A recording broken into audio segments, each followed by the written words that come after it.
দর্শক, শরীফ ওসমান হাদী হত্যা মামলার তদন্তের অগ্রগতি নিয়ে ব্রিফ করেছে ডিএমপি। এ বিষয়ে আরো জানাতে সরাসরি যুক্ত হচ্ছেন আমাদের সহকর্মী তন্দ্রা তারুণ্য।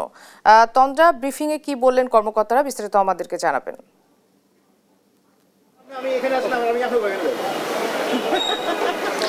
না, আজকে ডিএমপি মিডিয়া সেন্টারে যখন অতিরিক্ত পুলিশ কমিশনার ব্রিফ করছিলেন তখন কিন্তু তিনি একটি ব্যাপার নিশ্চিত করে বলেছেন যে ওসমান হাদীকে আসলে যারা ওসমান হাদীর হত্যাকারী যারা ছিলেন তাদের মধ্যে যে দুইজন আসলে মূল হত্যাকারী তারা কিন্তু আসলে ভারতে পালিয়ে গেছেন। ব্যাপারটি কিন্তু তারা আজকে আসলে কনফার্ম করবে, নিশ্চিত করে তারা কিন্তু এটি বলেছেন এবং তারা এর সাথে সাথে আরও কিছু তথ্য দিয়েছেন। যেমন তারা কিন্তু বলছেন যে তাদের সহযোগী আরও দুইজন, যেমন কুর্তি এবং শামীম নামে আরো দুজন তার সহযোগী ছিলেন, যাদেরকে কিন্তু মেঘালয় পুলিশ কিন্তু তাদেরকে আটক করেছে। এবং এই ব্যাপারটি কিন্তু আসলে আইনি প্রশাসন থেকে শুরু করে এই প্রশাসনের সাথে আসলে ইনফর্মাল বা ফর্মাল হতে তারা কিন্তু ভারতের সাথে আসলে যোগাযোগ সেটি এখনো জারি রেখেছে। এবং তারা যেটি বলছেন যে এখন পর্যন্ত কিন্তু আসলে 11 জনের মতো তারা বলছেন যে তারা আসলে সহযোগী যারা ছিলেন তাদেরকে গ্রেপ্তার করতে বা আটক করতে তারা সফল হয়েছেন এবং এর সাথে আরো যারা জড়িত আছেন সেই ব্যাপারটিও কিন্তু তারা দেখছেন। এবং এখন পর্যন্ত কিন্তু আসলে তারা যারা জড়িত আছেন তাদেরকে শনাক্ত করার চেষ্টা কিন্তু তারা চালিয়ে যাচ্ছেন।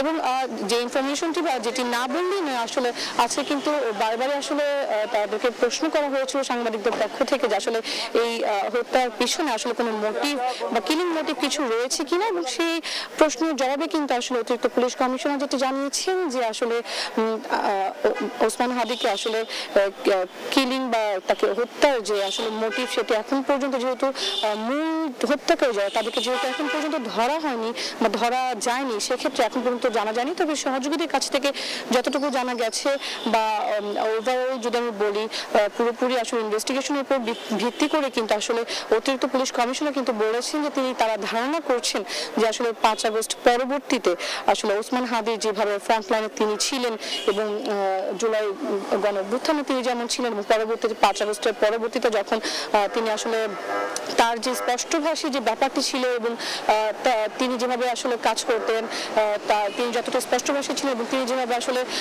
দেশের জন্য বা সমাজের জন্য কাজ করে গেছেন, এই কাজের বিপরীতে আসলে যারা ক্ষতিগ্রস্ত হয়েছেন তারা ধারণা করছেন যে আসলে তারাই হয়তো হাদীর হত্যাকারী।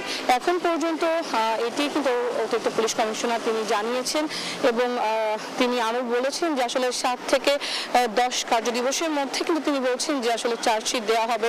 এবং এখন কিন্তু তারা কিছুটা যাদেরকে ধরা হয়েছে, সহযোগী যাদেরকে ধরা হয়েছে তাদের নাম তথ্য কিছুটা তারা গোপন রেখেছেন যাতে পরবর্তীতে আসলে কোন ধরনের বিশৃঙ্খলা এড়ানো যায় এর জন্য। এবং এখন পর্যন্ত তারা যেটি বলছেন যে তারা চেষ্টা চালিয়ে যাচ্ছেন এবং খুব সম্ভবত তারা আসলে সফল হবেন এমনটাই আসলে তাদের প্রত্যাশা। মনে হয় এই ছিল আমার কাছে ডিএমপি মিডিয়া সেন্টার থেকে সর্বশেষ।